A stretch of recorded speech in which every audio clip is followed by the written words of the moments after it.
Salam alaikum, Zulflawen, bonsoir.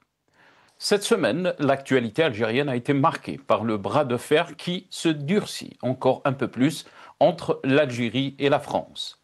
La crise diplomatique entre les deux pays semble avancer irrémédiablement vers le pire. Les autorités françaises réclament désormais un visa aux détenteurs d'un passeport diplomatique algérien qui veulent entrer en France. Dans le même ordre, le président français Emmanuel Macron a présidé dans la nuit de mercredi à jeudi une réunion d'urgence à l'Élysée, entièrement consacrée à l'évolution de la crise diplomatique opposant Paris à Alger. La relation difficile avec le Maroc, chaos libyen, instabilité au Sahel, crise avec les Émirats arabes unis, les tensions diplomatiques se multiplient.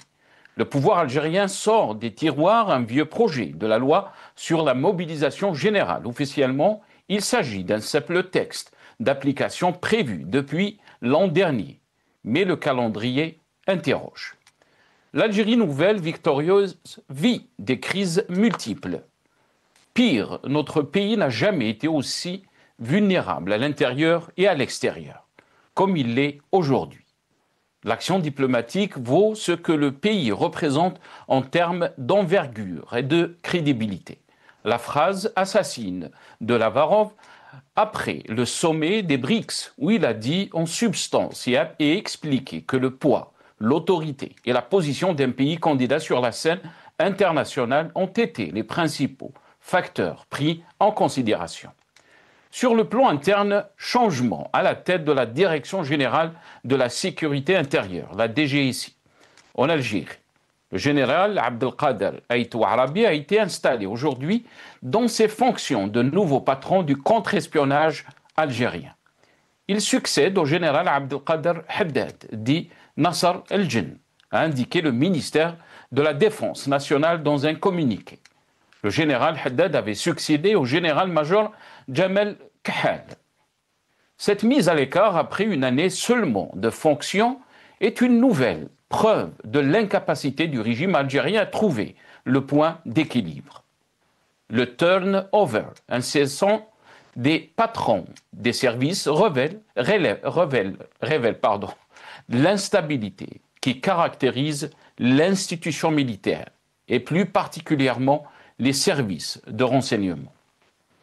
À peine installés, les nouveaux directeurs de renseignement sont démis et remplacés. Cette instabilité chronique atteste au mieux d'un malaise au sein de l'institution militaire. Cette instabilité récurrente de tous les corps de sécurité donne des signes aussi de fébrilité à nos partenaires étrangers et installe le doute quant à la stabilité de nos institutions. Cette semaine, le chef de l'État, Abdelmadjid Tebboune, a ordonné le gouvernement à mettre en place des mécanismes pour le règlement de la situation des jeunes importateurs, appelés dans le jargon algérien Beznassia, ou les gens du Kaba, pour les besoins de leur activité. L'informel de notre économie reflète malheureusement l'informel de nos institutions et de notre système politique. Nous vivons une crise d'une extrême gravité et la conscience de tous les patriotes est interpellée. Nous débattrons avec nos invités de toutes ces questions, juste après cette petite intro.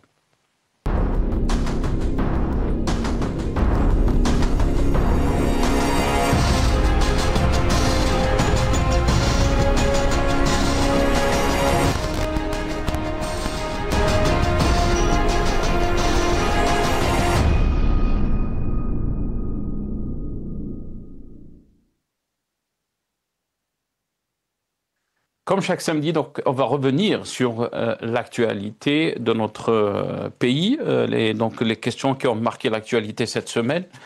On va revenir, comme vous l'avez écouté dans l'introduction, sur la question géopolitique et la mobilisation générale, mais aussi le changement au sein des services de sécurité, donc Nasser El-Jinn qui a été limogé, et l'économie parallèle avec la décision d'Abdelmadjid Tebboune, donc d'autoriser les petits importateurs, ou ce qu'on appelle en Algérie, donc le Beznassia.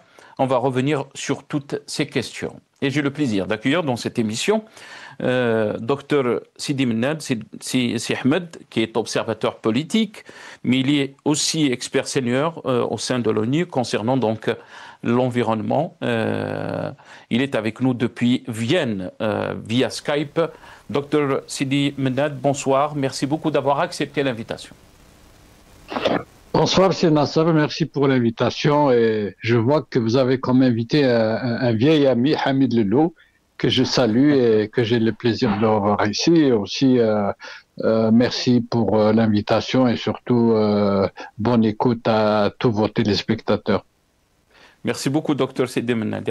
Vous l'avez annoncé donc, Hamid Lello qui est avec nous. On a le plaisir de l'avoir aussi. Hamid Lello, directeur de Run for Democracy en Algérie. Il est avec nous depuis Washington via Skype. C'est Hamid Marhababik. Bonsoir. Merci beaucoup d'avoir accepté l'invitation. Bonsoir, Zizi Mennad. Quel plaisir de te revoir. Et merci pour l'invitation aussi, Nasser, et bienvenue à tout le monde. Barakallahu fik, merci à vous. On aura le plaisir aussi d'accueillir le Dr Farid Ben Yahia.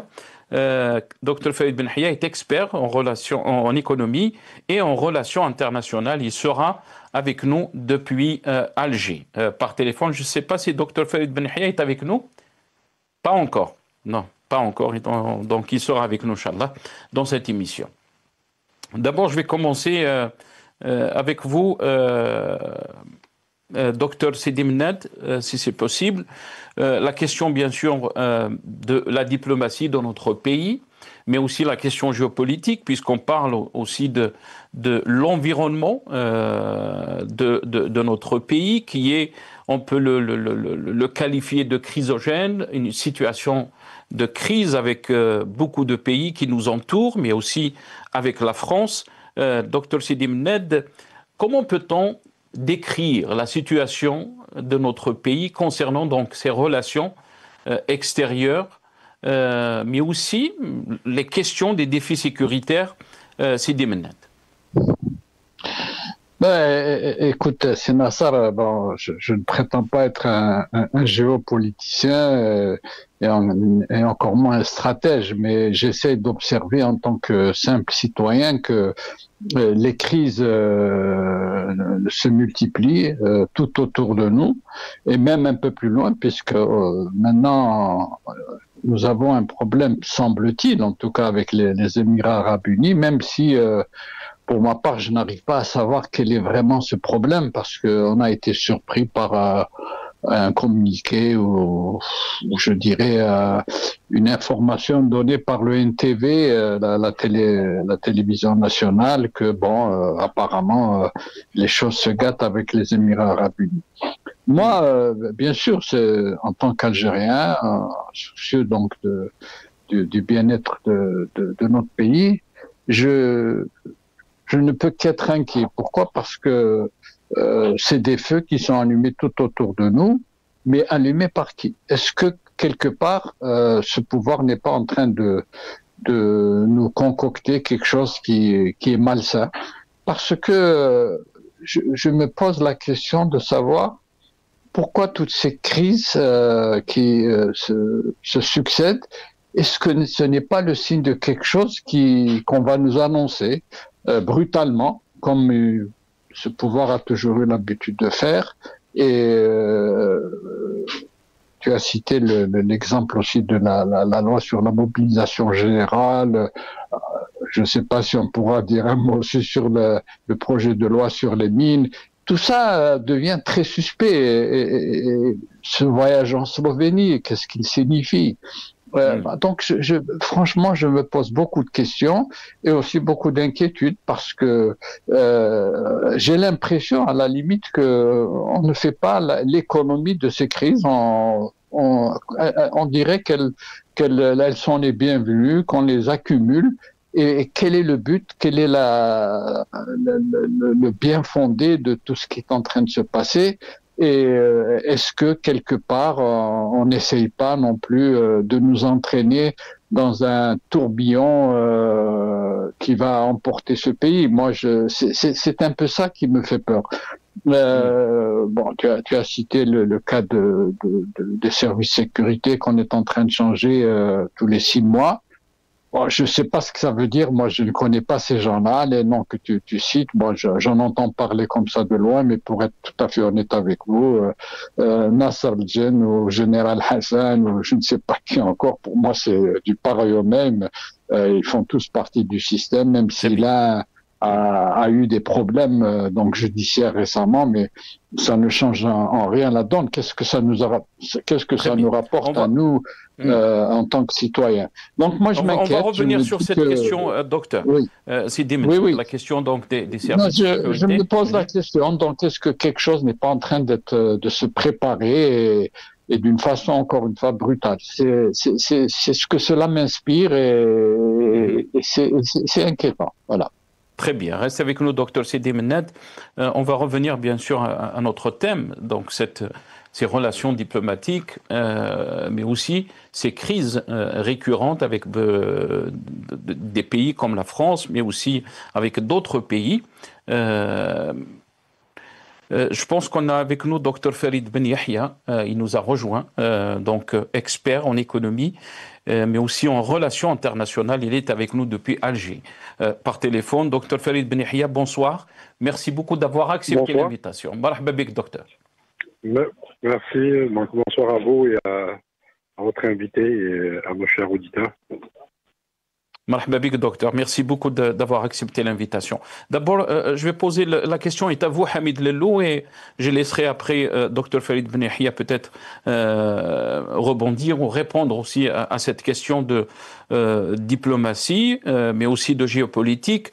Hamid Lellou, comment peut-on expliquer cette situation de crise avec plusieurs pays, notamment qu'on peut citer, on peut parler de la France. Jamais cette crise, c'est une crise inédite depuis donc l'indépendance de notre pays, de l'Algérie. On est en train de connaître une crise qui s'accentue et que beaucoup parlent d'éventuelle rupture diplomatique entre Alger et Paris. Comment vous voyez d'abord cette crise évoluer et pourquoi on est arrivé à ce point-là, Hamid Lellou, mais aussi comment expliquer que l'Algérie a beaucoup de problèmes, pas seulement avec la France, mais aussi avec d'autres pays, et surtout les pays qui l'entourent. Hamid Lellou. Bon, moi, je pense pour expliquer la situation, il y a 2 points. J'ai un retour là. Est-ce qu'on peut régler le retour chez nos amis de la régie? Voilà. J'espère. Tfadal, c'est Hamid. Sinon. Bon, oui. Je l'ai encore, mais je peux continuer. Donc, moi, je pense qu'il faut faire l'analyse en prenant 2 points de repère. Le premier, c'est qu'on a tendance à oublier que la date charnière de février 2019 a été oubliée. Je dis c'est une date charnière parce que beaucoup de choses qui se passent maintenant, surtout les choses qui sont visibles, qui remontent à la surface, elles sont dues à ce tsunami de 2019. Ça, c'est un. De 2, il y a aussi le changement géostratégique. Le monde évolue. Depuis la chute de Berlin, le monde a changé du bipolaire au monopolaire, au multipolaire, et maintenant c'est la compétition qui continue.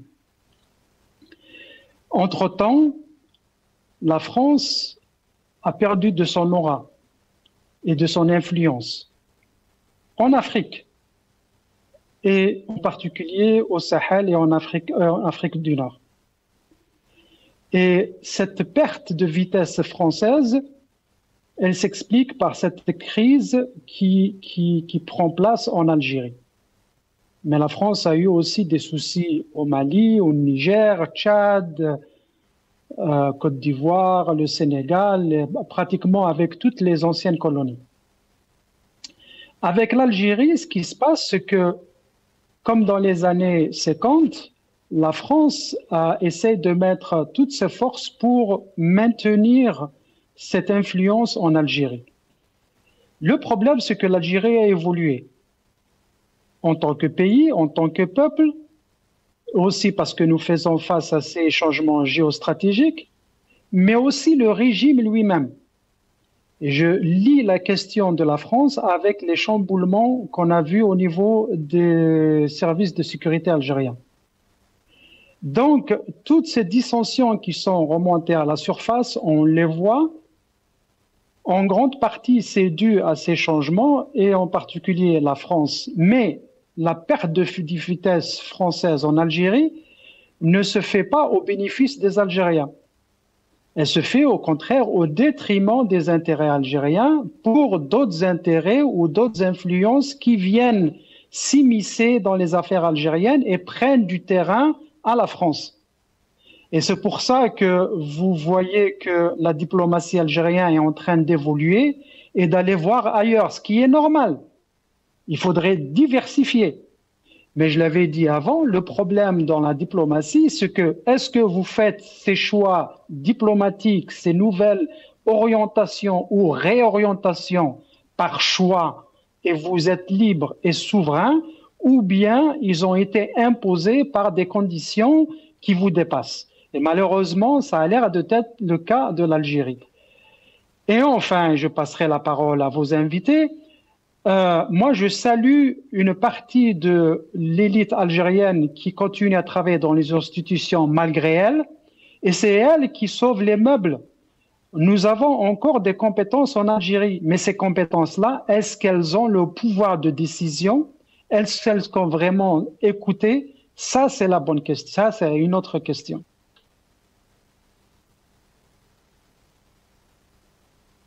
Sur cette question, vous avez entendu donc docteur Sidi Mennad Sihmed, mais aussi Hamid Lellou. Cette semaine, mercredi soir, Emmanuel Macron a présidé dans la nuit donc une réunion d'urgence à l'Élysée entièrement consacrée à l'évolution de la crise diplomatique donc opposant Paris et Alger. En présence, il y avait bien sûr le ministre de l'Intérieur, le ministre de l'Intérieur français bien sûr, le ministre de la Justice et le ministre des Affaires étrangères et le Premier ministre, donc François Bayrou. Qu'est-ce qui se passe dans la diplomatie algérienne, Farid Ben Yahya? On a des problèmes avec beaucoup de pays. Est-ce que notre vision du monde pose un problème? Votre réaction? Donc, je salue vos invités par rapport à leur analyse et tout. Néanmoins, j'ai un autre angle, de vision qui est un peu différente sur la géopolitique et la géostratégie du monde. Actuellement, c'est vrai que nous sommes en train de vivre, je dirais, une mutation géopolitique et géostratégique à travers le monde. Il y a beaucoup d'influences, beaucoup de décisions à travers les grandes puissances.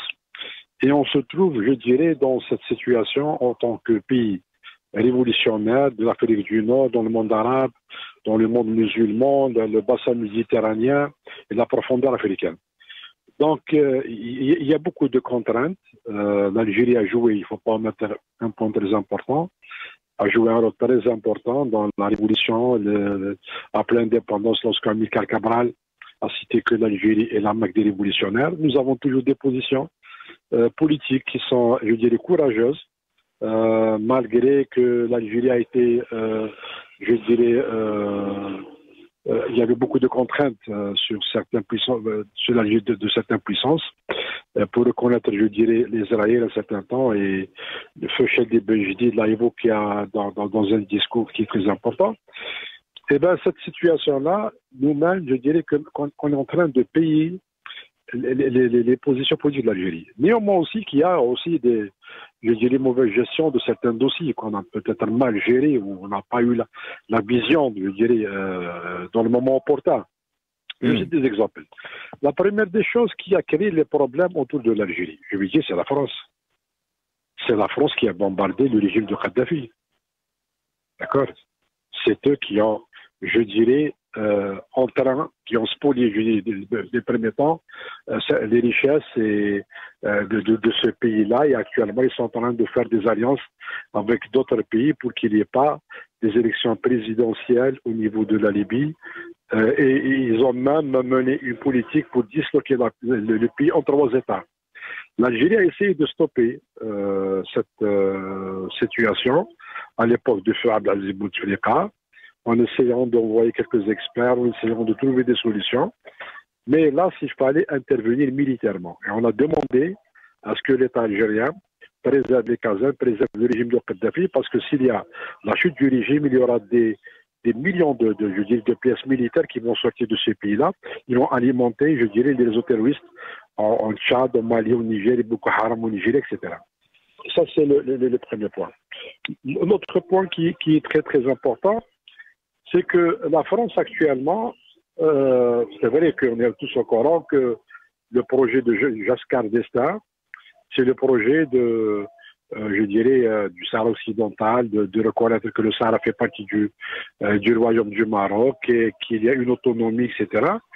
Mais la France, aucun président n'a osé dire que le Polisario fait partie du royaume marocain. La décision de Macron de prendre cette décision-là, ça s'est très mal retourné contre lui. Et actuellement, la France, elle est dans une situation très délicate.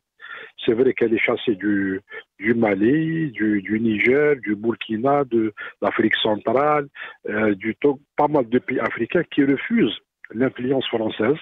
Et il y a un éveil et un réveil en Afrique. D'accord? Donc tous les pays africains refusent de faire des relations avec la France, parce que la France, je dirais, elle n'a servi que ses intérêts au détriment des intérêts de ces peuples-là.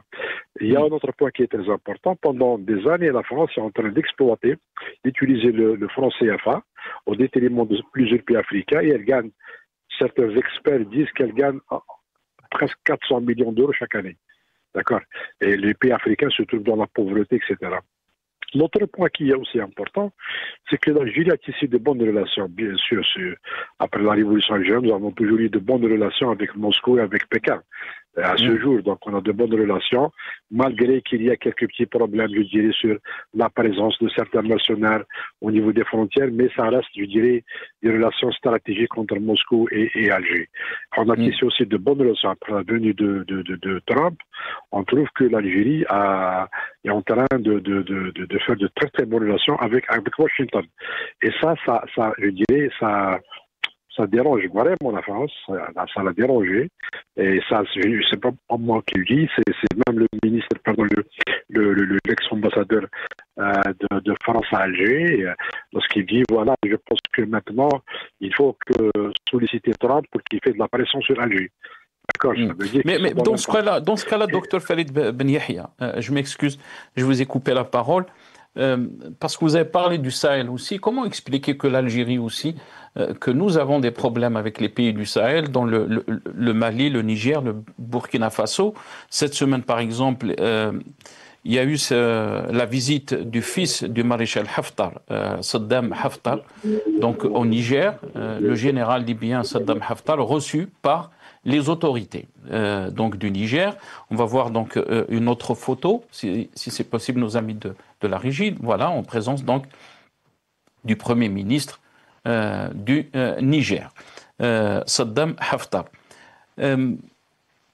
Qu'est-ce que cette photo nous indique, Dr Farid Ben Yahia, quand on parle de cette situation, donc on a une crise diplomatique avec ces trois pays du Sahel.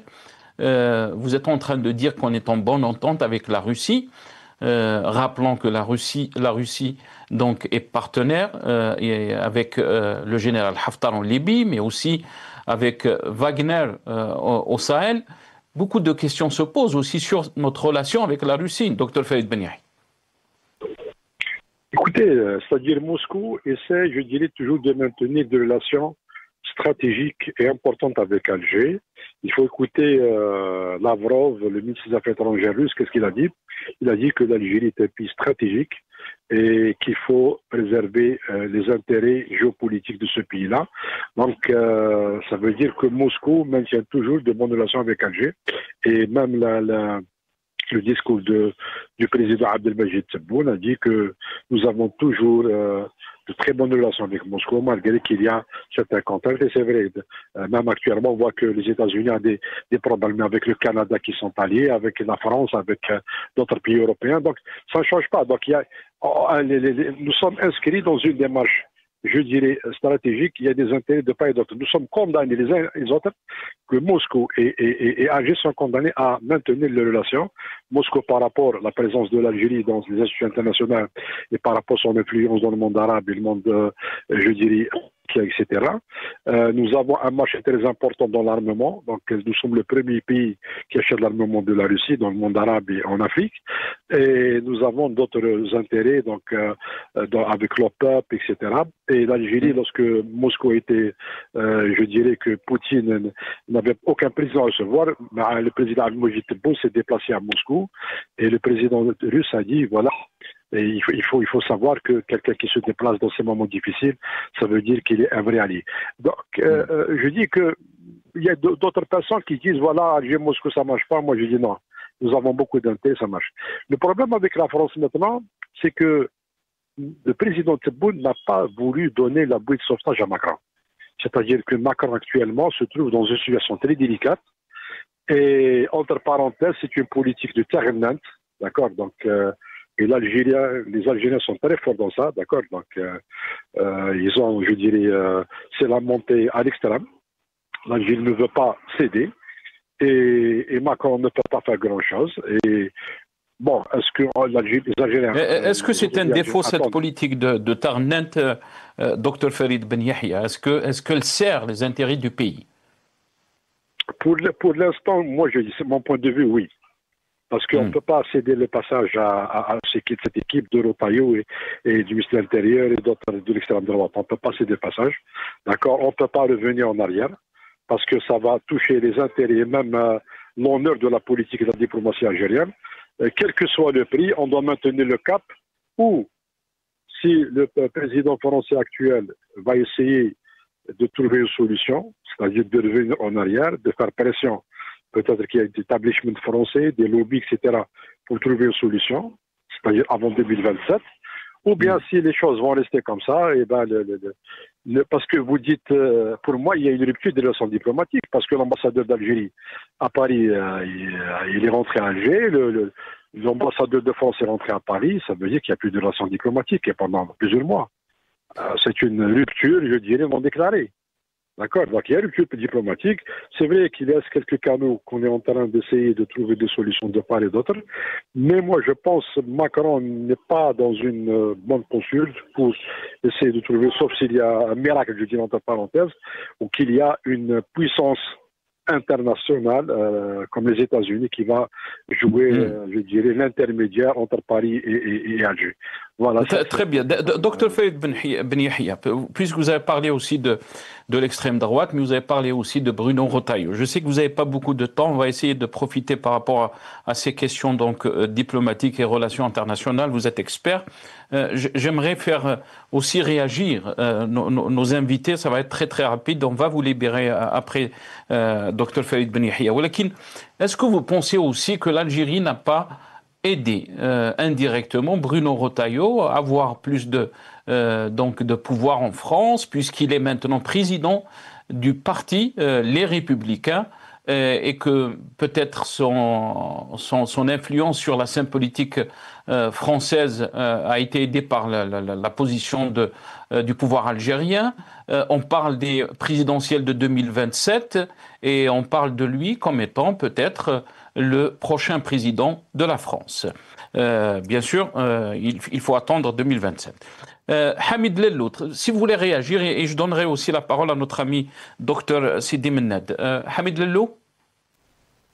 Oui, alors, Dr Ben Yahya dit certaines choses qui rentrent dans la logique des relations internationales. Je suis d'accord, mais je ne partage pas tout à fait tous les points de vue. Par exemple, quand il parle de la pression que l'Algérie fait sur la France, j'aimerais bien savoir de quelle pression il parle.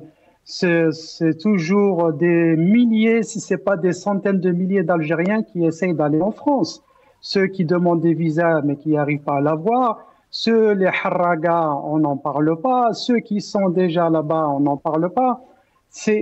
Donc la pression, elle ne se fait pas. Moi, je ne vois pas quelle pression algérienne sur la France. La France, ça reste quand même un grand pays, même si ça affaiblit. Les pays africains, c'est vrai que la France, comme je l'avais dit, elle a perdu de l'aura et de l'influence dans les pays africains. Mais dans tous les pays africains, y compris l'Algérie, la perte d'influence française ne s'est pas faite au bénéfice des locaux. Elle s'est faite au bénéfice des Russes et des Chinois. Donc, il n'y a pas à jubiler. Il n'y a pas à jubiler par rapport à ça.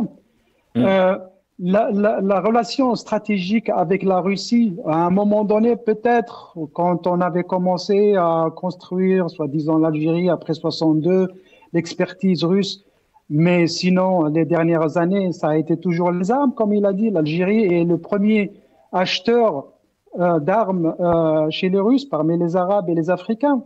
C'est pas stratégique, ça, c'est plutôt transactionnel. C'est de la transaction, c'est acheter et vendre. L'influence algérienne dans le monde arabe, quand même, il faut pas exagérer. Elle est où cette influence? Il y a beaucoup de choses qui se font sans que l'Algérie ne soit consultée ni de près ni de loin. Donc il faut pas non plus l'Algérie, la Mecque de machin. Ça c'est dans les années 60. C'est fini ça. En plus ça n'a jamais été la Mecque. Et puis si c'est vraiment la Russie est un allié stratégique, pourquoi la Russie n'a pas appuyé l'Algérie aux BRICS? Ni les Chinois d'ailleurs, ils avaient le pouvoir de faire ça. Très bien. Dire que c'est l'Inde qui a bloqué ça. Donc il faut être réaliste. Il faut faire des analyses sincères et honnêtes. L'Algérie a dicté les années 70 où il y avait un monde bipolaire. C'est fini, on n'en parle plus. Oui. Très, très rapidement, Hamid, comme ça on va, parce que Dr Farid Benhia n'a pas beaucoup de temps. En tous les cas, c'est sa façon de voir les choses aussi, et on la respecte. Je respecte sa façon de voir, mais c'est juste pour que moi, je lui donne des contre-arguments. Absolument. Restez avec nous, Hamid Lello. Docteur Sidi Mennad, qu'est-ce que vous en pensez de cette question, mais aussi, on en a parlé par rapport donc, à la mobilisation. Est-ce que c'est pour faire face donc, à tous ces défis?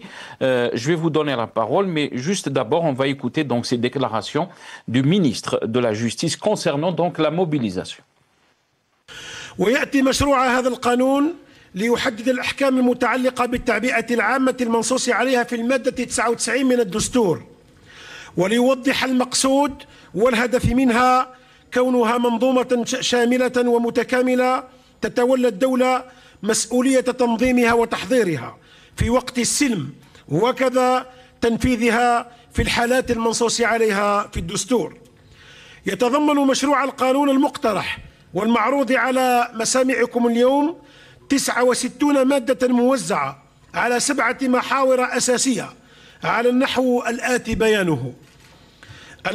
المحور الأول جاء تحت عنوان الأحكام العامة، يتضمن تحديد مفهوم التعبئة العامة التي تتمثل في مجموعة تدابير الواجب اتخاذها لضمان أكبر فعالية في انتقال القوات المسلحة وأجهزة الدولة والهيئات والمؤسسات الوطنية وكذا الاقتصاد الوطني من حالة السلم إلى حالة الحرب، ووضع القدرات الوطنية تحت تصرف المجهود الحربي. كما يحدد الهدف من التعبئة العامة والمتمثل في تعزيز الطاقة الدفاعية للأمة ورفع قدرات القوات المسلحة عن طريق وضع تحت تصرف. Voilà, donc le ministre de la Justice, Lotfi Boudjem'a, qui a parlé donc de la loi de mobilisation. Qu'est-ce que vous en pensez, Dr Sidi Mennad? On en a parlé ici à la chaîne Magharibiya, mais aussi cette loi de mobilisation dans un contexte géopolitique très chrysogène, si on peut le qualifier ainsi. Pourquoi cette loi de mobilisation? C'est Nasser, avant de répondre à ta question, j'aimerais quand même réagir sur ce qu'a dit votre invité, Dr Ben Yahya, et aussi la réaction de mon ami Hamid Lelou, que je rejoins, parce que effectivement, les choses ont changé, nous ramener aux années de Boumedienne, la Mecque des révolutionnaires et tout. Ça n'a plus sa raison d'être. Soyons sérieux. Encore une fois, je ne suis pas un analyste ou un géopoliticien, mais la réalité commente qu'on n'est plus dans ce monde-là.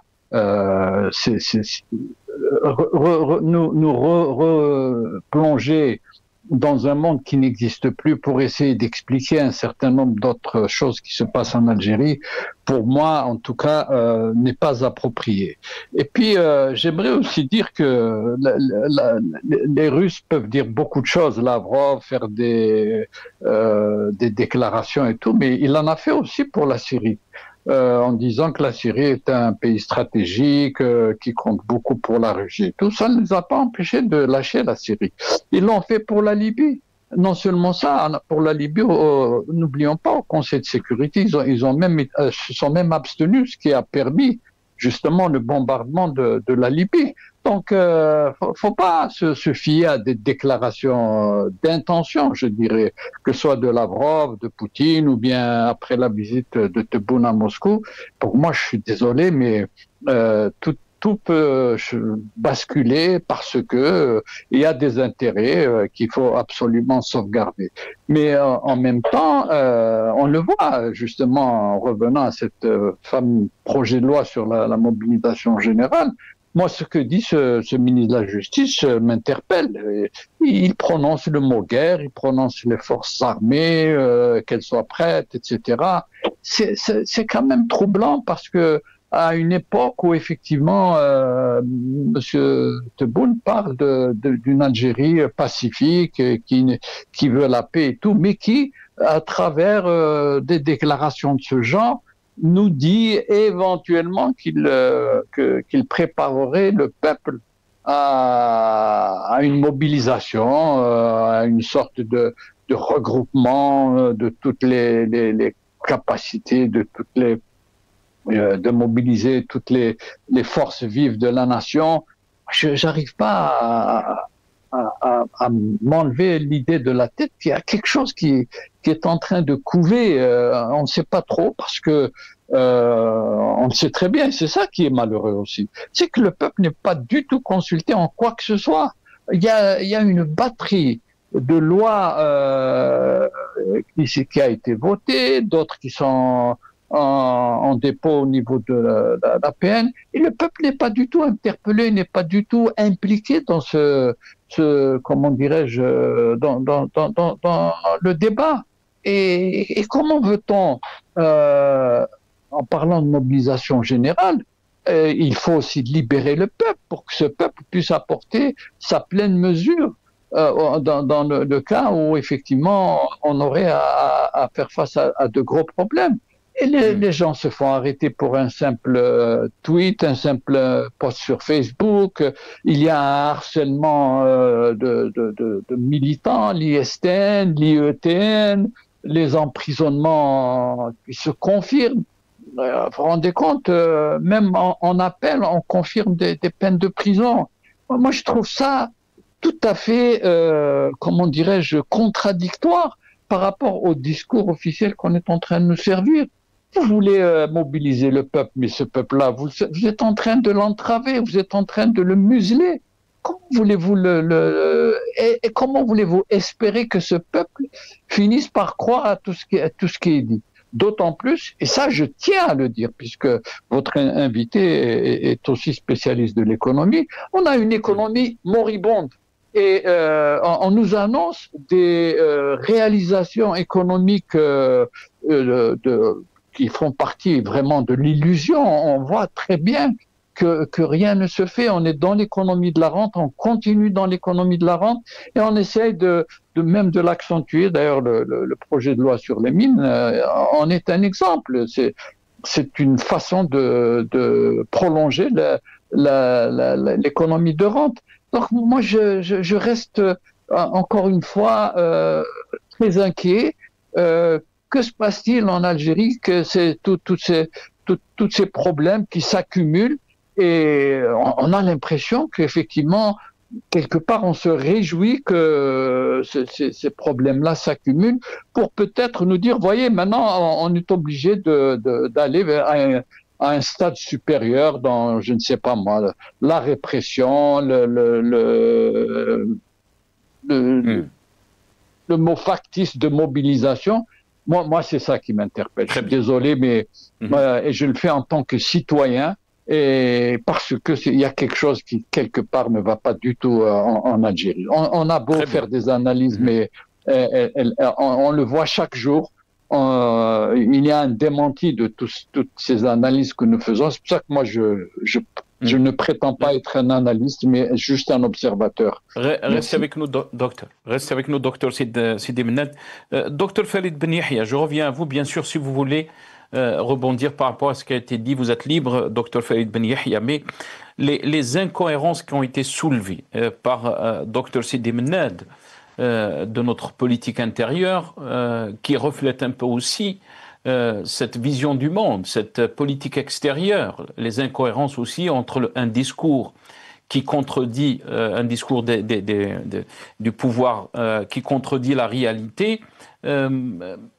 Il y a un vrai problème de gestion de l'État, Dr Farid Ben Yahia. Enfin, je vais rebondir par rapport à vos invités. Donc, j'ai dit que l'Algérie était la Mecque des révolutionnaires. Ça, c'est vrai, dans les années 60 et 70. Je n'ai pas dit que l'Algérie est la Mecque des révolutionnaires aujourd'hui. Mais nous sommes toujours, je dirais que notre diplomatie a une doctrine avec l'armée nationale populaire, qui a cette doctrine, je dirais, qui est toujours révolutionnaire, ou qui émane une bonne partie de la révolution algérienne. Ça, c'est le premier point.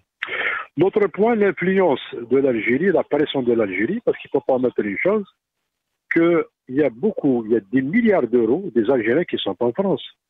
Et si ces personnes, je dirais, qui rentrent en Algérie demain, que ce soit les gens qui les ont bien acquis ou mal acquis, d'accord, ça va créer, je dirais, de grands problèmes pour les banques françaises, etc.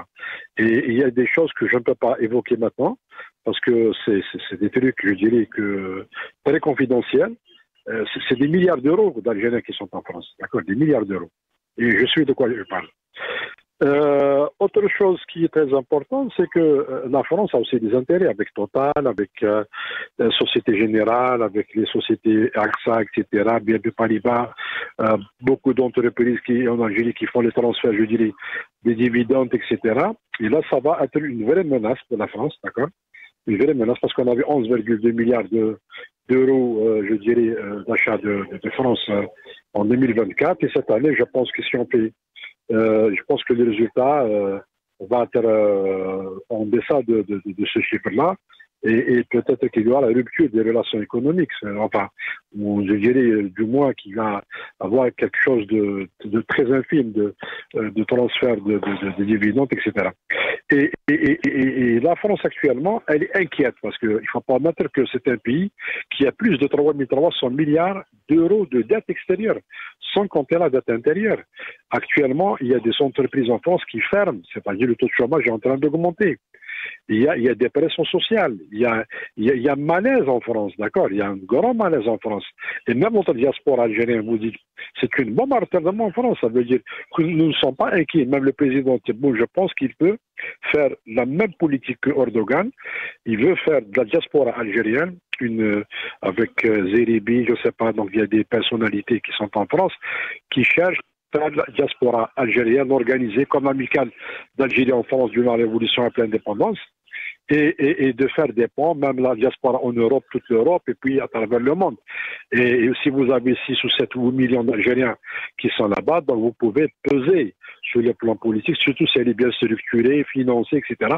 Chose qui n'est pas maintenant. C'est vrai qu'on a un peu perdu le terrain en France, mais on peut le récupérer. Autre chose qui est très très importante, c'est qu'avec la France, nous n'avons pas gagné beaucoup de choses. Si on fait une comparaison entre l'Algérie et le Maroc, la France a bénéficié de beaucoup de projets. On a sauvé pas mal d'entreprises françaises. C'est vrai qu'il y avait, je dirais, des parrains de la France ici dans le système politique algérien auparavant. Peut-être qu'il existe quelques-uns, mais je ne sais pas qu'ils ne sont pas aussi influents qu'auparavant. Et le Maroc, qui n'a pas de grands moyens, on voit que les investissements français au Maroc, ils sont très importants dans le domaine de la pièce de rechange de Airbus, dans l'automobile, dans pas mal de projets, etc., TGV, etc. Moi, je dis que la France n'a pas été correcte avec l'Algérie en termes d'investissement, en termes de politique étrangère. À chaque fois, ils essayent de trouver de faire des intrigues à l'Algérie, d'accord. Ils se sont émissés dans pas mal de dossiers durant l'ère de Bouteflika. Et actuellement, il y a une nouvelle équipe qui est arrivée et ils ont dit ah là, voilà, donc on ne peut pas continuer comme ça. Et ça n'a pas plu à la France. La France cherche toujours à avoir je dirais le beurre, l'argent du beurre sur la crémière. Et ce qui est important actuellement, nous ne sommes pas inquiets, d'accord. En Algérie, nous avons l'habitude, c'est-à-dire, si vous parlez de la mobilisation générale, peut-être c'est une politique pour essayer de faire, c'est une manœuvre en quelque sorte, de dire que nous sommes prêts. Et c'est vrai que demain, s'il y a une menace, parce que peut-être qu'ils ont des rapports, je dirais, spéciaux des services de renseignement qui ont donné peut-être qu'il y a une menace quelque part. Donc, il faut se préparer. S'il y a une guerre, donc même s'il n'y a pas de guerre, donc ça veut dire qu'on est toujours prêt. Donc, il n'y a pas de...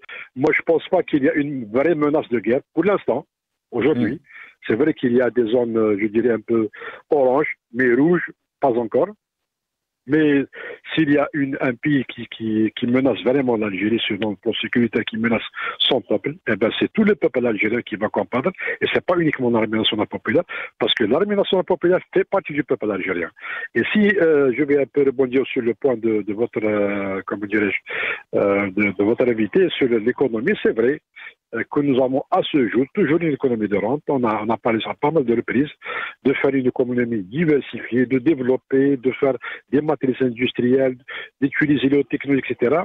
Mais là, s'il y a certains responsables, peut-être qu'ils n'ont pas su faire, ou peut-être qu'ils ont d'autres choix à faire. Mais l'Algérie reste quand même un grand pays où on peut faire beaucoup de choses, beaucoup de développement, et il y a même beaucoup d'étrangers qui cherchent à investir en Algérie, notamment des pays du Golfe, des Américains, les Chinois, les Russes, etc. Docteur Farid, Docteur Farid Ben Yahia, puisque vous êtes aussi expert en économie, j'aimerais, si vous pouvez rester avec nous quelques minutes, parce qu'on va traiter aussi de cette décision qui a été prise par Abdelmajid Tebboune, qui a ordonné le gouvernement à mettre en place des mécanismes pour le règlement de la situation des jeunes importateurs, ce qu'on appelle ou les jeunes du Kaba. On va traiter de cette question juste après cette petite intro.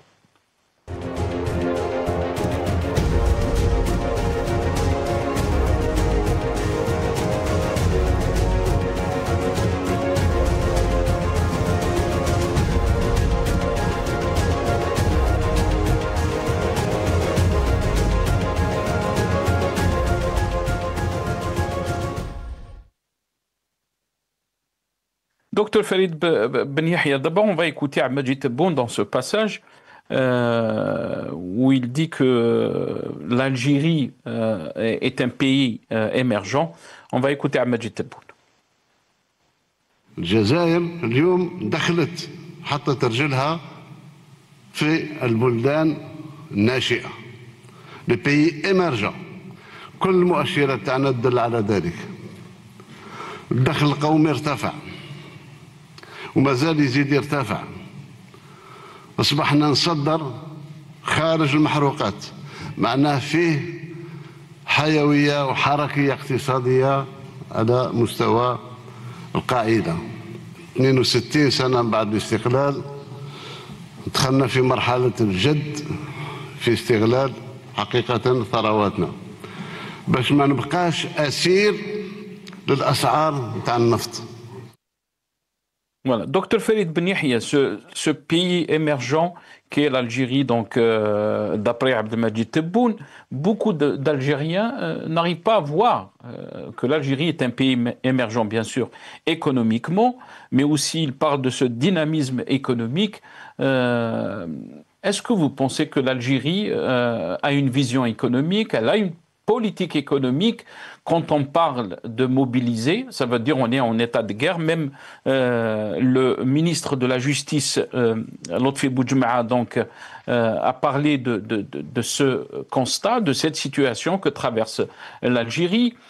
Tous les signaux disent que nous sommes un pays, si on peut dire, qui a beaucoup de problèmes avec d'autres pays. Donc, comment peut-on avoir les investisseurs dans un climat pareil, investisseurs étrangers, bien sûr, Dr Farid Ben Yahia, dans un climat pareil? Dans ce climat pareil, il y a la Banque islamique de développement, la BID, qui est venue. Donc, il y a des contrats à peu près de 5 milliards de dollars, donc qui cherchent à investir. Il y a aussi donc d'autres pays qui cherchent à investir en Algérie, tels que le Qatar et le Sultanat de Oman, ainsi que l'Arabie Saoudite veulent investir. Il y a pas mal de projets. Il y a eu la délégation très importante qui est venue. Ça veut dire qu'on n'est pas dans un état de guerre. On n'est pas. C'est vrai qu'il y a des pressions de part et d'autre. Les pays du Golfe aussi passent par une période délicate avec la guerre du Yémen, l'influence de l'Iran sur la région, etc. Mais il y a toujours des idées qui viennent. D'accord. C'est pas un problème parce que l'Algérie, c'est un pays qui est très actif par rapport à ses idées. Autre point qui est très important, est-ce que nous avons un modèle économique? Non, je vous dis que nous n'avons pas un modèle économique. Nous avons des idées, on essaye de développer certains secteurs. On a parlé d'avoir un modèle économique, des stratégies, une vraie stratégie industrielle, une stratégie agricole, une stratégie des services. Le président de la République, c'est vrai qu'il a des idées, mais il n'y a pas de plan aussi. On n'a pas mis du plan pour, c'est-à-dire le chef d'orchestre d'organiser tout ça. On l'a évoqué à plusieurs reprises. Par exemple, je cite un exemple dans l'automobile. On a critiqué l'industrie automobile durant la période de Bouteflika et on a dit, voilà, il faut une stratégie adéquate. On ne peut pas faire de ce montage-là une industrie et ils ne nous ont pas écoutés. Et à ce jour, on n'a pas cette visibilité comment développer l'industrie automobile réellement. On a demandé d'acheter Maurice Garage et Volvo parce que l'Algérie avait un matelas financier de 225 milliards de dollars, chose qui n'a pas été faite. Et j'ai parlé même personnellement avec le ministre des Finances de l'époque et je me suis demandé pourquoi ne pas créer un fonds souverain pour acheter ces grandes entreprises, parce qu'il y avait le super, il m'a dit que le président de la République refusait totalement qu'il ait ce fonds souverain. On a perdu pas mal de choses. Ça veut dire que sur le plan économique, à ce jour, c'est vrai, l'Algérie est riche, mais comment dirais-je, l'emploi des ressources ne se fait pas d'une manière convenable. D'accord, c'est-à-dire il faut une nouvelle réflexion, une nouvelle vision dans l'équation des ressources parce que c'est très important. D'accord, si vous avez $1 milliard, vous pouvez le fructifier sur 5, 6, 7 000 fois. C'est-à-dire ce qu'ils font en Inde, le Pakistan, la Malaisie, le Singapour, etc. Chose qu'on n'a pas ici en Algérie. Et en plus, nous sommes en train de faire beaucoup de trucs pour le social. C'est vrai, le social, c'est quelque chose de bien, mais je pense qu'il faut revoir le social d'une autre manière. D'une autre manière qui peut, je dirais, distribution équitable des richesses pour tout le monde. Parce que à ce jour, il n'y a pas une distribution équitable. Il y a des gens qui profitent d'une manière très importante, d'autres non. Si je prends par exemple le régime de retraite, les FSL, les fonds spéciaux de retraite et la CNR, il y a des gens qui ont des retraites, je dirais, c'est-à-dire même s'il y a un taux d'inflation, donc ils ont toujours des actualisations. Par contre, le régime de la CNR, vous avez des petites augmentations qui ne couvrent pas, c'est-à-dire je dirais le problème de l'inflation. Parce qu'actuellement, l'Algérie, le peuple algérien est en train de souffrir par rapport à son pouvoir d'achat, etc. C'est vrai que l'État a essayé d'augmenter les salaires, etc., mais ça reste insuffisant par rapport à ce qu'on a. Mais l'Algérie, actuellement, elle emploie par rapport à ses richesses, par rapport à ça. Par exemple, je prends le cas de l'agriculture. Nous avons 50 millions d'hectares de surface utiles à l'agriculture. 50 millions. Nous sommes en train d'utiliser que 8,5. Jusqu'à 12 millions, mais pas avec, je dirais que la majorité de ces terrains n'utilisent pas les hautes technologies, etc., comme à l'instar de l'Espagne, de l'Italie, de la France, etc. C'est-à-dire qu'il faut booster les choses, il faut mettre les compétences. Nous avons un problème très important. Le président, déjà, l'a évoqué à plusieurs reprises. Il dit qu'il y a pas mal de décisions qu'il donne qui ne sont pas appliquées. Il y a certains responsables à changer. Il y a un turnover très important dans le gouvernement. C'est pour ça qu'on se pose la question. comment qu'ils choisissent les ministres, comment qu'ils choisissent les responsables pour piloter, je dirais, l'Algérie. Parce qu'un président seul ne peut pas faire grand-chose, mais lorsqu'il y a une bonne équipe, bien sûr, on peut faire beaucoup de choses. Merci beaucoup, Dr Farid Ben Yahia. Je rappelle que vous êtes expert en économie et en relations internationales. Merci d'avoir participé à cette émission. Hamid Lello, je reviens à vous sur la question donc de l'économie. Je sais que vous n'êtes pas expert en économie, mais comment peut-on lire cette décision d'Ahmed Tebboune de régulariser donc les jeunes importateurs qu'on appelle dans le jargon algérien le bznassia, les jeunes du Kaba? On parle de l'informel. Beaucoup d'observateurs font le parallèle de l'informel de nos institutions, du système politique, du système de gestion aussi. On n'est pas seulement dans l'informel économique. Hamid Lello. Et si vous voulez bien sûr revenir par rapport à ce qui a été dit, c'est vrai que Dr Farid Ben Yahia n'est pas avec nous, mais vous pouvez aussi réagir. Absolument, absolument. D'ailleurs, c'est lié parce qu'il a beaucoup touché à la politique.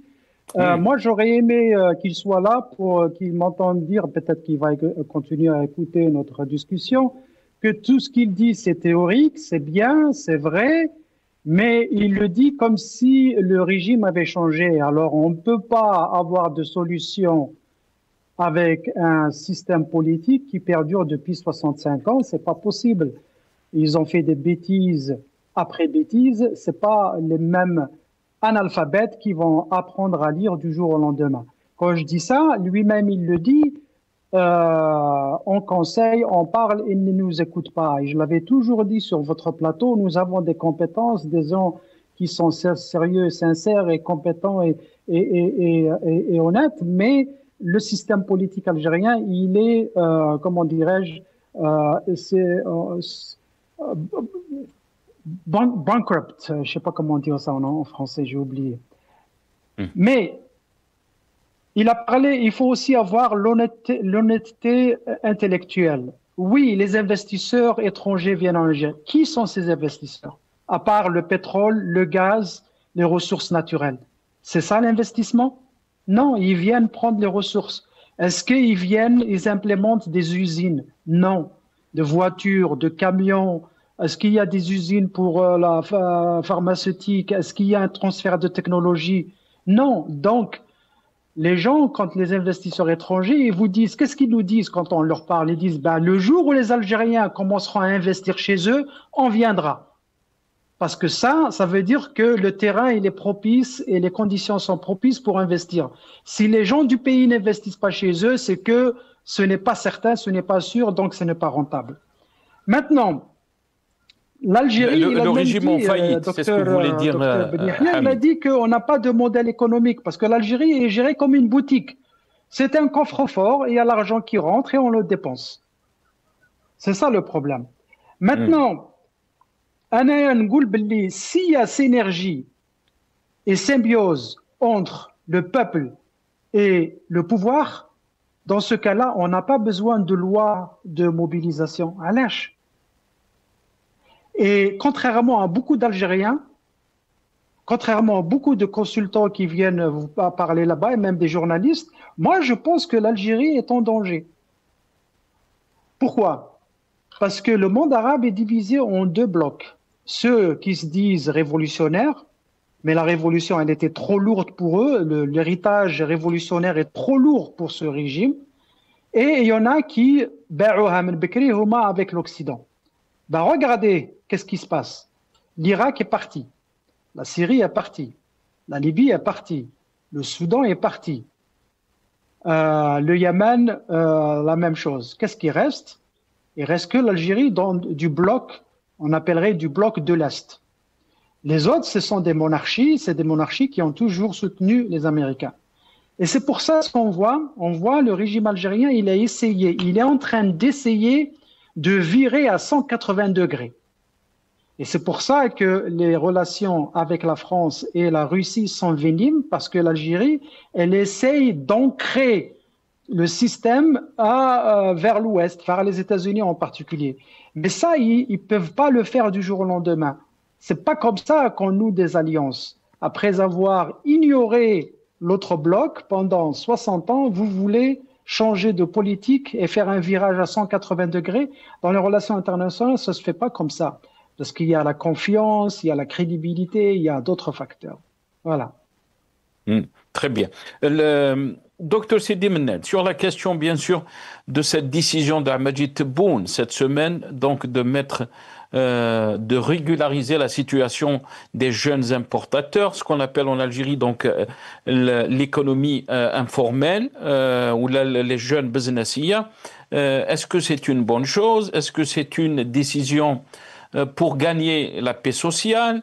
Est-ce qu'il y a une vraie vision de notre économie? Est-ce qu'il y a une politique économique ou est-ce qu'on parle tout simplement de l'informel de toutes nos institutions et du système politique en Algérie? Très rapidement, comme ça, il nous reste un peu de temps aussi pour traiter la question donc des changements au sein des services de sécurité. Docteur Sidi Mened. Oui, c'est Nasser. D'abord, j'aimerais quand même rebondir très rapidement sur ce qu'a dit Dr Ben Yahya lorsqu'il dit qu'il y a des milliards d'euros en Europe en biens ou mal acquis et qui pourraient être transférés en Algérie et qui seraient une menace donc pour les finances de la France. Qu'il se détrompe parce que ces sommes ne seront jamais transférées en Algérie parce qu'elles seront tout simplement gelées par le gouvernement français. Ils ne permettront pas que les coffres des banques soient vidés parce que on a des problèmes avec la France. Et d'ailleurs, il faut se poser la question de bien ou mal acquis. Je suis désolé, un bien qui est bien acquis, ça peut se discuter, mais un bien qui est mal acquis, je ne comprends pas qu'on puisse l'impliquer dans un débat de transfert. Bon, mais ça, c'est un autre débat. D'ailleurs, ça montre à quel point les barons du régime ou la nomenclatura, ou appelons ça comme on veut, est impliqué dans ce rapport avec la France, puisque lui-même, il parle de biens mal acquis, de fonds mal transférés vers l'étranger. Cela montre que, quelque part, nos décideurs sont pris dans un engrenage avec la France. Et ça, c'est un débat qu'il faudra ouvrir à un moment ou à un autre. Et je pense que même la France, si les choses allaient s'envenimer, va faire des révélations fracassantes. Même si, de l'autre côté, il faut le dire, il faudra, comment dirais-je, demander à la France comment elle a pu accueillir autant de biens mal acquis, autant de fonds mal acquis dans ces banques, quand on sait que ici en Europe, lorsque vous transférez lorsque vous déposez 1 000 € en espèces, on vous demande d'où est-ce que vous les avez amenés. Donc, c'est une question qu'il faudra poser même aux banquiers français, au gouvernement français. Donc, de part et d'autre, il y a de gros points d'interrogation et qui, d'ailleurs, avec toute cette crise-là, commence à révéler de petites choses, certes. Par exemple, les privilèges de passeport, des biens, de petits appartements ou d'appartements acquis ici et là, mais ça reste le côté émergé d'un immense iceberg qui un jour va livrer ses secrets. Et dire aussi qu'il va mobiliser la diaspora, etc.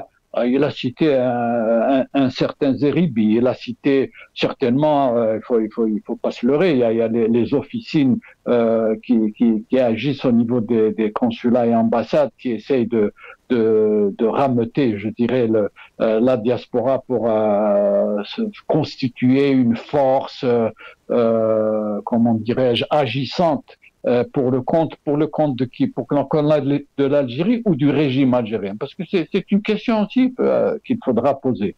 Bon, ceci dit, je ne vais pas m'attarder là-dessus. Mais M. Ben Yahya a dit aussi quelques vérités. Il dit qu'on n'a pas un modèle économique. Si on n'a pas un modèle économique, comment M. Tebboune puisse-t-il nous affirmer que l'Algérie a déjà un pas dans le monde des économies émergentes. Par quel miracle, puisqu'on nous n'avons pas de modèle économique. Lui-même, il dit, on donne des conseils, on ne nous suit pas. lui-même, il parle d'une économie qui, à 60 ans après, vous vous rendez compte, et lui-même, Tebboune lui-même dit 60 ans après, on va commencer maintenant à faire en sorte que les ressources de ce pays profitent à l'Algérie. Mais qu'est-ce que ça veut dire? C'est un aveu, je dirais, effarant d'impuissance économique. J'arrive pas à comprendre ce discours. Moi, encore une fois, ça me fait peur. Et en revenant à l'histoire de la mobilisation en général, c'est pas simplement une histoire de guerre avec des forces étrangères, mais la mobilisation générale, je la vois aussi pour contrer des menaces intérieures. Quelque part, on doit se dire si ça peut arriver, donc on va demander au peuple aussi de nous soutenir et d'éloigner cette menace contre le régime. Mais rapidement, pour l'histoire du Kaaba, soyons sérieux, c'est l'informel de l'informel. Vous vous rendez compte? D'abord, ces jeunes-là, qu'est-ce qu'ils ramènent dans leur cabas? Des produits qui ne sont pas contrôlés. On ne connaît ni la qualité, ni les normes de fabrication, ni les dangers sur la santé des populations. On va permettre ce genre d'économie juste parce qu'on veut éventuellement, comme tu l'as dit toi-même, gagner une paix sociale. Une paix sociale avec des miettes, avec du bricolage. C'est du bricolage et un bricolage très dangereux. Docteur Sidi Mnad, restez avec nous parce qu'il ne nous reste pas beaucoup de temps et on veut parler aussi d'un sujet, d'un thème, donc ces changements au sein de services de sécurité qui sont récurrents. On parle donc cette semaine, aujourd'hui même, changement à la tête de la Direction générale de la sécurité intérieure, la fameuse DGSI, le général Abdelkader Aitou Arabi, dit général Hassan, a été installé aujourd'hui. On en parlera juste après cette petite intro.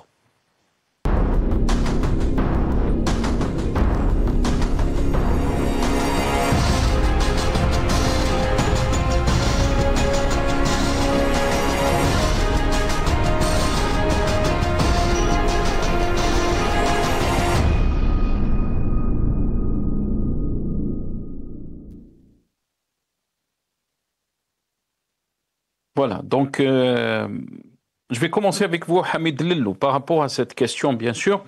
Général Abdelkader Aitou Arabi a été installé aujourd'hui. Donc, le général dit Hassan, le général Hassan, qui a passé presque 5 ans de prison du temps du feu Gaïd Saleh, ou même avant. Il a remplacé donc Abdelkader Haddad, dit Nasser Al-Jinn. Comment peut-on lire ces changements donc à la tête des services de sécurité de notre pays, Hamid Lillou? Vous savez, en Algérie, nous parlons beaucoup de l'économie informelle. C'est devenu un langage courant. On estime l'économie informelle à 50, 60, des fois 65%. La même chose, il y a aussi la politique informelle. Et l'économie informelle, c'est difficile de l'estimer parce qu'elle est souterraine. Donc, on n'a pas de chiffres. Elle est incontrôlable et incontrôlée. La même chose avec la politique. Il y a la politique informelle. Et en Algérie, c'est ça le drame de la politique algérienne, c'est qu'on n'arrive pas à identifier le problème réel au niveau politique et institutionnel parce que les institutions algériennes, même si elles existent, elles sont téléguidées, manipulées et surveillées par des forces informelles. Moi, je l'appelle police politique. Les gens se demandent, mais pourquoi tu parles de la police? Moi, je dis que tous les acteurs politiques et économiques qui sont importants en Algérie, qu'on voit à la télévision, n'ont aucun rôle décisionnel. Ils ne décident pas. C'est des gens qui obéissent aux ordres et aux dictats qui viennent d'ailleurs. D'ailleurs, la preuve, je ne connais pas, moi c'est comme Simenad, je ne connais pas ces gens. J'entends parler d'eux. Comment un général, soi-disant, il va en prison, il passe 3 ans, 2 ans, 6 mois, il sort, au lieu d'aller à la retraite, on le remet comme responsable. Et ce n'est pas la première fois. L'autre général Mhanna, c'est la même chose, il était en prison. Et après, ils l'ont ramené, après, ils l'ont renvoyé. Celui-là, c'est la même chose. Et même une fois, j'avais lu un article où ce général Hassan dont on le parle, il est devenu général du jour au lendemain. C'était un sergent. C'était le bras droit de Toufik. Bon, je ne connais pas, je n'ai pas envie de spéculer là-dessus parce que je ne les connais pas. Mais c'est justement, c'est ça le danger de la politique algérienne, c'est la politique informelle. Président, chef d'état-major, ministre et tout ça n'ont aucun pouvoir décisionnel. Aucun. Ils sont là et on les utilise et on les enlève, on les met et voilà, c'est du fusible qui peuvent sauter à tout moment, malheureusement. C'est vraiment dommage, c'est vraiment malheureux. Et c'est pour ça que l'Algérie est en danger. Et le danger de l'Algérie, il vient de l'intérieur. Très bien. On va vous montrer donc cette petite vidéo un témoignage, un ancien témoignage donc du général Toufir sur donc le général Hassan, le général donc Abdelkader Ait Wahrabi. On regarde ces images.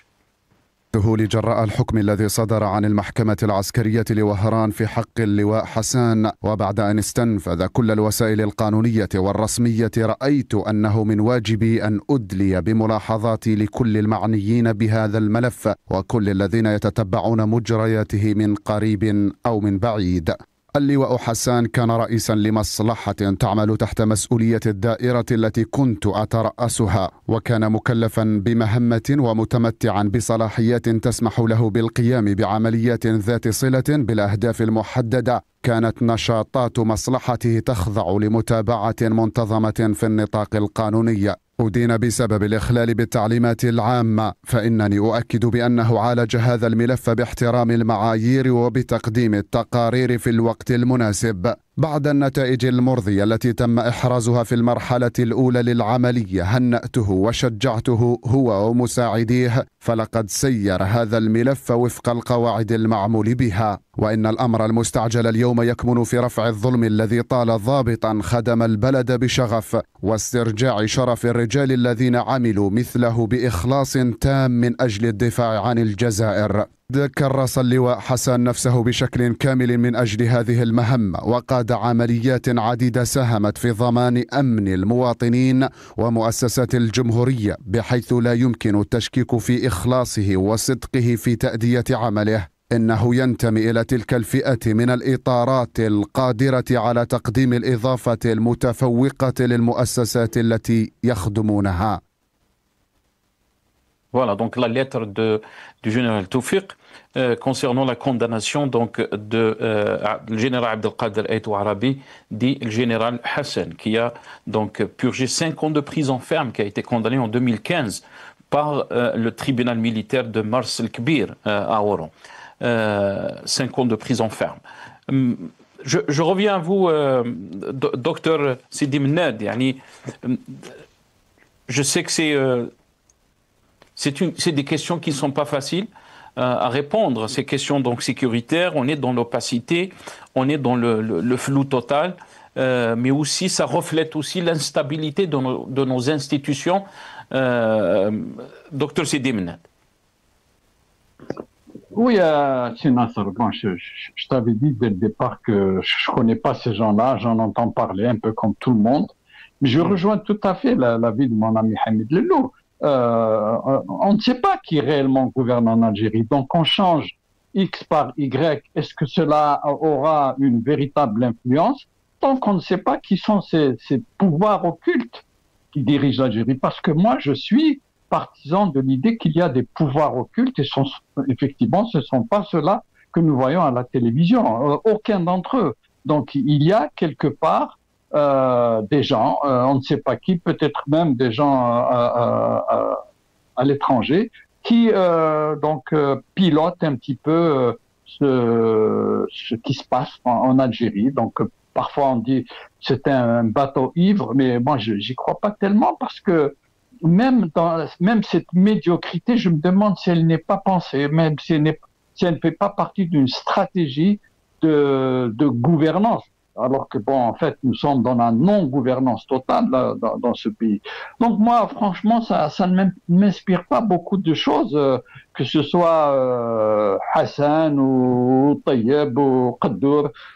Je vous assure que pour moi, c'est la même chose. Et d'ailleurs, le général Toufik, je crois qu'on appelait Arab Zahir, c'est dire un petit peu la notoriété qu'il avait. Il avait ces gens-là sous sa coupe, donc des demi-dieux. Et certainement ce monsieur général Hassan, qui est aussi un demi-dieu, et donc qui ont participé à beaucoup d'affaires où le sang a dû couler à flot. Donc j'ai du mal, franchement, à me positionner là-dessus. Et sincèrement, je ne crois pas que ce soit une sorte d'instabilité au niveau du fonctionnement même du pays, mais surtout une instabilité au niveau de tout ce qui nous donne l'impression que il y a effectivement, je dirais, un gouvernail où il y a des gens sérieux qui ont ce gouvernail en main. Moi, encore une fois, j'ai vraiment peur pour ce pays et j'ai un très mauvais pressentiment et j'espère me tromper. Merci, docteur. 30 secondes, Hamid Lello. Je vais terminer avec vous. Est-ce que vous avez peur aussi pour l'Algérie? Docteur Sidi Mnadi dit j'ai un sentiment de peur envers l'Algérie par rapport à ce qui se passe. Quand il a parlé des pouvoirs occultes aussi, ces changements au sein de services de sécurité qui sont récurrents, qui sont inquiétants, mais qui révèlent aussi de l'instabilité dans nos institutions. Est-ce que vous êtes inquiet de l'évolution de cette situation très rapidement? On est toujours inquiet, mais je vais vous faire une confidence. Moi, je pense que nous, l'opposition, qu'elle soit à l'étranger ou à l'intérieur, nous portons une grande responsabilité de ce qui se passe en Algérie. Pourquoi? Parce que comme dit Simenad, il y a des gens intègres au pays qui tiennent le gouvernail en dépit de toutes ces médiocrités qui sont autour. Moi, je pense qu'il y a une entente, pas un accord, mais une entente tacite entre l'armée opérationnelle, sérieuse, honnête, qui travaille pour le pays, et les services un petit peu occultes dont on ne connaît pas grand-chose. Cette entente tacite se fait malgré elle. Pourquoi? Parce que l'Algérie n'a pas trouvé, l'opposition algérienne n'a pas trouvé un moyen de convaincre les forces vives au sein même du régime algérien pour travailler avec. Je suis convaincu, je mettrai ma main au feu, qu'il y a au sein des institutions algériennes, civiles ou militaires, qui sont compétentes, intègres, qui veulent que le pays avance. Mais il y a cette police politique qui gangrène le système, qui surveille tout le monde, qui fait peur à tout le monde et qui travaille pour des intérêts occultes. Et c'est ça qui est en train de freiner l'Algérie. Même votre invité, moi je pense qu'il est compétent et je pense qu'il est honnête. Mais il y a comme beaucoup d'Algériens qui sont en Algérie, ils n'ont pas la possibilité de parler comme nous, mais nous on le fait. Et moi je m'adresse à cette élite algérienne, qu'elle soit au niveau des services, au niveau sécuritaire ou politique.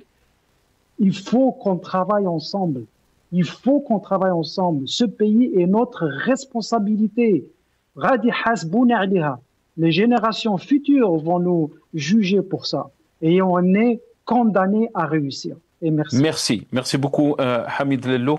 Je rappelle, vous êtes directeur for Run for Democracy. Vous étiez avec nous depuis Washington. Merci à vous.